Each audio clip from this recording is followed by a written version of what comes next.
क्या आप जानते हैं कि जिस सुल्तान के खौफ से पूरा हिंदुस्तान कांपता था, जिसने अपनी तलवार के दम पर हजारों महिलाओं को अपने हरम में कैद किया था, उसकी मौत के बाद उस महल की दीवारों के पीछे क्या हुआ? क्या उसकी रानियां किसी दूसरे राजा की गुलाम बन गईं, या इतिहास के पन्नों से उनका नामो निशान मिटा दिया गया? आज के इस वीडियो में हम किसी अफवाह की नहीं बल्कि उस कड़वे सच की बात करेंगे जिसे अक्सर किताबों में छिपा दिया जाता है। चलिए जानते हैं अलाउद्दीन खिलजी की सल्तनत और उसके हरम के अंत की वो अनसुनी दास्तान जो आपके रोंगटे खड़े कर देगी। मुख्य कहानी। अलाउद्दीन खिलजी का नाम इतिहास में आते ही एक ऐसा चेहरा सामने आता है जिसे लोग या तो अत्यंत शक्तिशाली शासक मानते हैं या फिर अत्यंत कठोर और निर्दयी सुल्तान। लेकिन बहुत कम लोग यह जानने की कोशिश करते हैं कि अलाउद्दीन खिलजी की मृत्यु के बाद उसकी सल्तनत, उसका महल, उसकी रानियां और उसका हरम आखिर किस हाल में पहुंचा। यही वह सवाल है जो सदियों से लोगों के मन में घूमता रहा है, लेकिन इसका उत्तर किताबों में बहुत बिखरा हुआ और अधूरा मिलता है। आज हम इसी अधूरे इतिहास को जोड़कर साफ और सीधे शब्दों में समझने की कोशिश करेंगे। अलाउद्दीन खिलजी ने दिल्ली सल्तनत पर 1276 ईस्वी से लेकर 1316 ईस्वी तक शासन किया। उसने सत्ता अपने चाचा जलालुद्दीन खिलजी की हत्या करके हासिल की थी। यह बात ही उसके स्वभाव और राजनीति को समझने के लिए काफी है कि सत्ता उसके लिए रिश्तों से कहीं ऊपर थी। सत्ता में आते ही उसने अपने विरोधियों को कुचला, सेना को मजबूत किया, बाजार व्यवस्था को अपने नियंत्रण में लिया और उत्तर भारत से लेकर दक्षिण भारत तक अपने अभियानों का विस्तार किया। उसके शासन में कोई भी बड़ा राजा सीधे टकराने की हिम्मत नहीं करता था,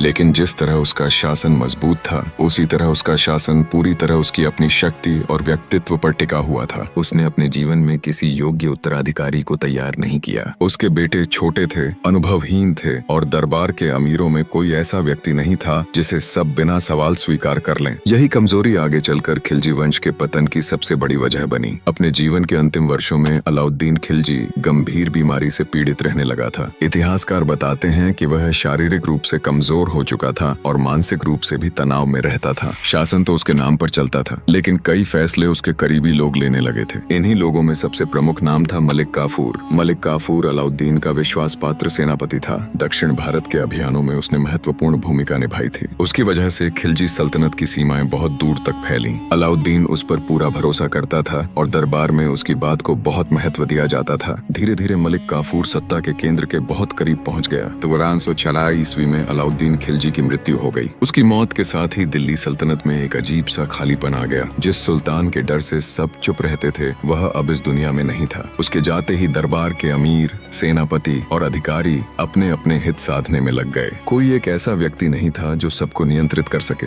अलाउद्दीन की मृत्यु के तुरंत बाद मलिक काफूर ने सत्ता पर पकड़ बनाने की कोशिश की। उसने कमजोर उत्तराधिकारियों को सामने रखकर असली शक्ति अपने हाथ में रखने का प्रयास किया, लेकिन दिल्ली के पुराने अमीर और सेना नायक उसे स्वीकार करने को तैयार नहीं थे। उन्हें डर था कि अगर मलिक काफूर पूरी तरह सुल्तान बन गया तो उनका प्रभाव खत्म हो जाएगा। कुछ ही दिनों के भीतर महल के अंदर एक गहरी साजिश रची गई। इसी साजिश के तहत मलिक काफूर की हत्या कर दी गई। यह हत्या महल के भीतर हुई और इसके साथ ही सत्ता का केंद्र पूरी तरह बिखर गया। अब न तो कोई मजबूत सुल्तान था और न ही कोई ऐसा व्यक्ति जो पूरे राज्य को संभाल सके। अब यहाँ से शुरू होता है वह सवाल जो सबसे ज्यादा पूछा जाता है, अलाउद्दीन खिलजी के हरम का क्या हुआ? सबसे पहले यह समझना जरूरी है कि इतिहास में हरम का अर्थ आज की फिल्मों या अफवाहों जैसा नहीं होता। हरम शाही महल का वह हिस्सा होता था जहाँ सुल्तान की पत्नियां, उसकी दासियां और महिला सेविकाएं रहती थीं। यह स्थान कड़ी सुरक्षा में होता था और आम पुरुषों का वहां जाना पूरी तरह वर्जित होता था। हरम एक प्रशासनिक और पारिवारिक व्यवस्था का हिस्सा था, न कि केवल विलास का केंद्र। अलाउद्दीन खिलजी की मृत्यु के बाद जब सत्ता अस्थिर हुई तो सबसे पहले जिस व्यवस्था पर असर पड़ा वह थी हरम की सुरक्षा और देखरेख, क्योंकि हरम की सुरक्षा सीधे सुल्तान की शक्ति से जुड़ी होती थी। जैसे ही वह शक्ति कमजोर हुई, हरम की व्यवस्था भी धीरे धीरे ढीली पड़ने लगी। लेकिन यहाँ एक बात बिल्कुल साफ शब्दों में समझनी चाहिए। इतिहास में कहीं भी यह प्रमाण नहीं मिलता कि अलाउद्दीन की रानियों या हरम की महिलाओं को किसी दूसरे राजा ने आकर जीत लिया या जबरदस्ती पत्नी बना लिया या उनके साथ खुले तौर पर कोई अत्याचार हुआ। ये बातें ज्यादातर लोक कथाओं, अफवाहों और बात की कल्पनाओं में मिलती हैं, न कि प्रामाणिक इतिहास में। अलाउद्दीन की मुख्य रानियां शाही मर्यादा के अंतर्गत आती थीं। उसकी मृत्यु के बाद उन्हें या तो महल के सुरक्षित हिस्सों में रखा गया या फिर उनके मायके और रिश्तेदारों के पास भेज दिया गया। उस समय की परंपरा के अनुसार शाही विधवाएं सार्वजनिक जीवन से दूर रहती थीं। उनके दोबारा विवाह के कोई स्पष्ट ऐतिहासिक प्रमाण नहीं मिलते।